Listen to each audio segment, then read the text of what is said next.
Hello, magandang araw po. Kumusta po kayo? Welcome ulit sa ating channel. Ngayon, pag-uusapan po natin yung tungkol sa isang tool na pinaka-common sa trabaho natin, no? Yung Metro. Kasi ito pong tool na to, halos lahat po gumagamit nito, no? Mapakarpintero, mason, welder, metal installer, latero, electrician, tubero. Kahit helper po, kailangan matutunan nyo po kung paano gumamit ng Metro. Kasi po minsan inuutusan tayo, sasabihin ng skill natin.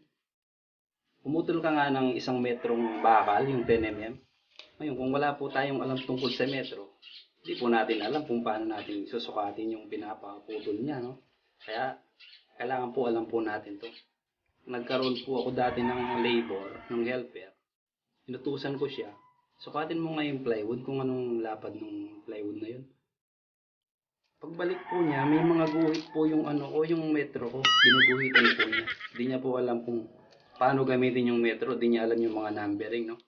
So, ngayon, pag-uusapan po natin yung kung paano babasahin yung metro, no? So, ito po yung metro natin, no? Kung mapapansin niyo po yung mga metro niyo, gumagalaw po itong hook niya, no? Ganyan po talaga siya kasi ang gamit po niyan, pag halimbawa nagsukat ka po, sinabit mo siya, mag-a-adjust po siya. Tapos pag binangga naman, tutulak siya. Yung allowance po na yon, yung po yung kapal nung yung hook mismo. Para sumakto po yung sukat kung isasabit siya or ibabangga, no? Yun po yung gamit niya. Huwag po kayong magtaka bakit magalaw. Hindi po yun sira. Yan po talaga siya. Tapos makikita nyo po yung metro natin. May dalawang set ng numbers, no? Ito pong sa taas, yun po yung English system, no?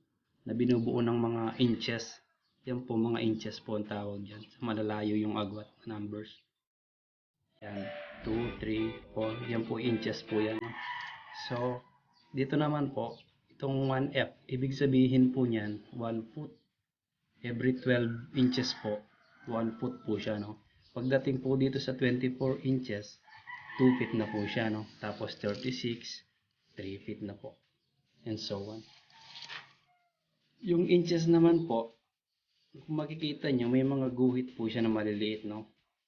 Kung bibilangin nyo po yan, 16 po yan. Yan po yung ginagamit sa kapal ng salamin, plywood, mga ganun po, no? Ito pong unang guhit.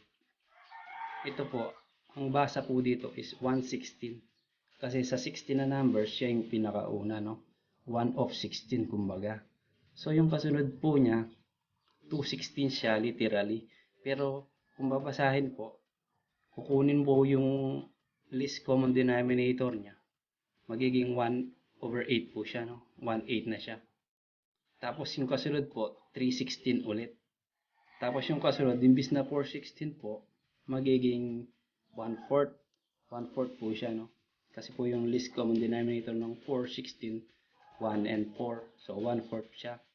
Tapos yung kasunod po, 1 or 5, 516 na po siya, no? 516. Tapos yung kasunod, 616 or 38 po. 38 po ito. Kasi 6 tsaka 16. Divide 2.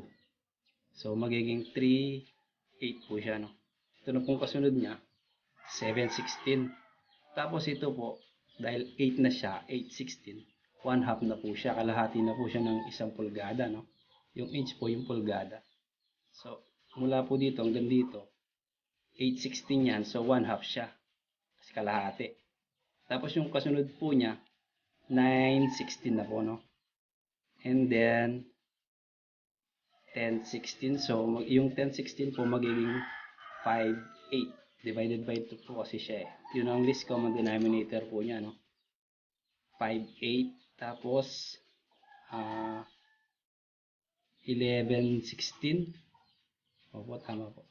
Tapos ito, 12/16. So, yung 12/16 po, yun po yung magiging 3/4 na po, no? 3/4 na siya. Yun po yung basa ng mga maliliit. Tapos dito naman po, 13/16, 13/16.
6, 7, 8.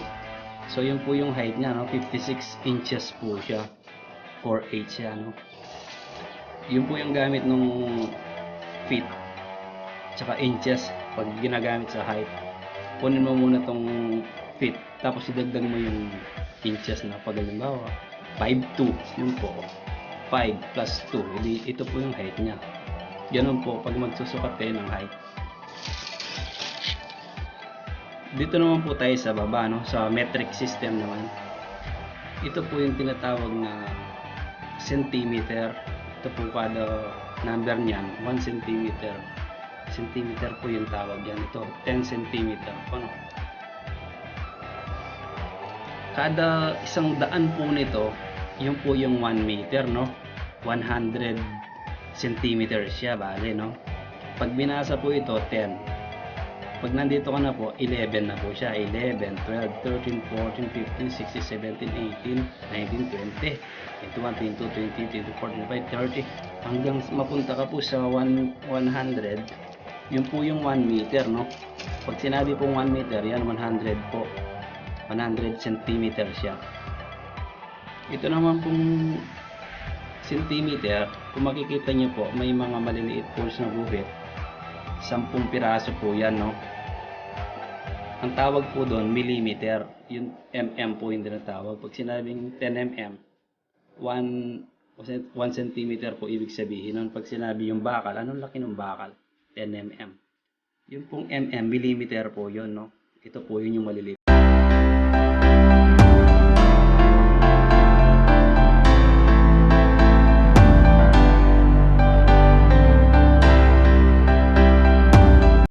Centimeter tsaka dalawa nitong guhit na to, 2 millimeter. Yun po yung gamit ng maliliit na guhit.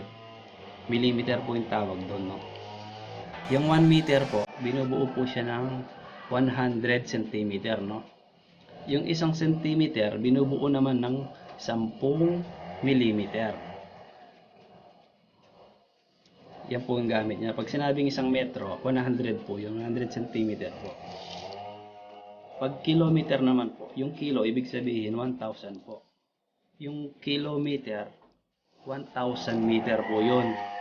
Kaya tandaan nyo po yung kilo, ibig sabihin po ng kilo is 1,000. So, 1,000 meter, yun po yung 1 kilometer. Ito naman po, centimeter. Kaya tinawag siya centimeter kasi centi, ibig sabihin 100.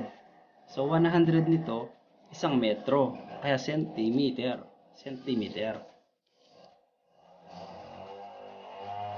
Yan, yung 1 meter. So, ayun, salamat po sa panonood, no? Sana po may natutunan kayo. Kung sakaling nakatulong po yung video, baka pwede po kayong mag-like, tsaka mag-comment kung ano po yung hindi nyo naintindihan, no? Kung pwede lang po, subscribe na rin. Maraming salamat po ulit. Hanggang sa susunod po. Salamat.